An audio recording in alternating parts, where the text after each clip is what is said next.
नमस्कार मैत्रिणींनो, आपण आज श्रीकृष्णासाठी काडवात बनवणार आहोत। तुळशीची काडवात बनवणार आहोत श्रीकृष्णासाठी। ह्या अशा बनवायच्या। ह्या मी 11 वाती बनवून ठेवल्या। आता 11 पदराची एक वात बनवली। आता 11 पदर कसे घ्यायचे तुम्हाला मी कापूस काढून दाखवते। त्याचं 11 पदराची एकच वात बनवायची।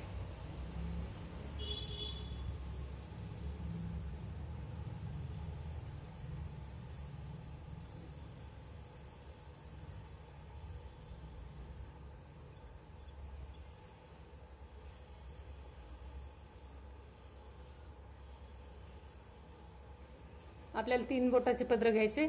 1 2 3 4 5 अखंड घ्यायचे आणि पुन्हा एक अर्धा घ्यायचा, म्हणजे ही पूर्ण वात 11 पदराची होती।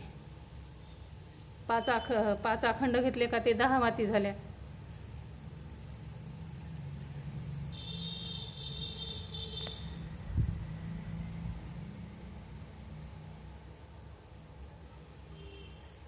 ही श्रीकृष्णासाठी वात बनवायची आपल्याला। ही तुळशीची काडी घेतली मी। इथे ही अशी ठेवायची। तुम्हाला हे टोक मोठा पाहिजे असेल तर थोडी मोठी वाढवा घ्यायची, कमी पाहिजे असेल तर एवढीच घ्यायची। इथे ही अशी ठेवली का हे असं पदर इकडं घालायचं। हे परत याला इथून हे अशी परत घ्यायची।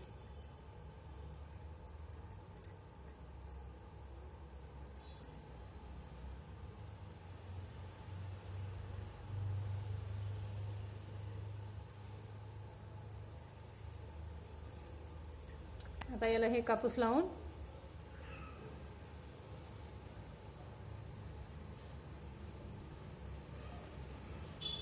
बरोबर करायचे।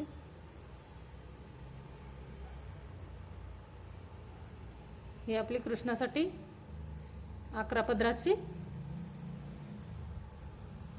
म्हणजे 11 वाती। 11 वातींची एक वात। ही पण गाईच्या तुपातच लावायची।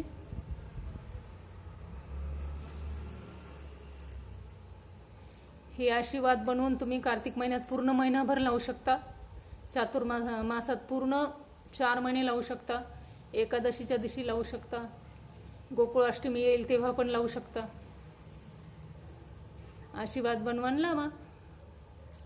मी तुम्हाला अजून एक बनवून दाखवते तशी वात।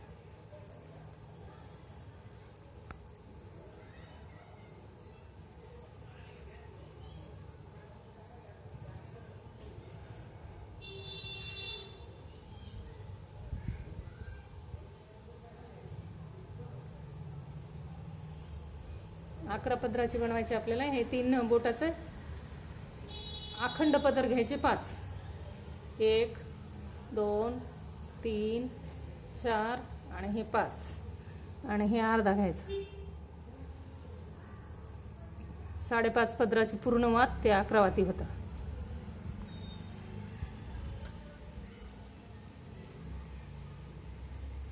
सोपी वात आहे, काही अवघड नाही। हे बा हे अशी धरली ना, एकच घ्यायची। ही आपण महालक्ष्मीला 2 लावल्या, 2 वातींच्या। इथे कापूस लावून बरोबर करून घ्यायची आणि तुपात छान भिजत ठेवायच्या। तुम्ही भिजत ठेवल्या ना, जेवढी छान भिजल तेवढी छान वात तयार होते। म्हणजे जळायला पण छान जळते, ती प्रज्वलित करताना पण छान पेटती लगेच।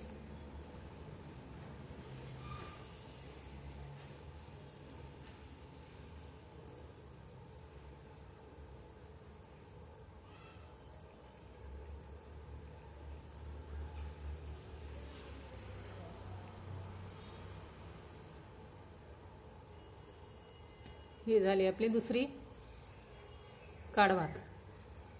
हे श्रीकृष्णाला लावण्यासाठी मी ह्या काडवाती बनवून ठेवल्या। आवडली तर बनवा तुम्ही पण।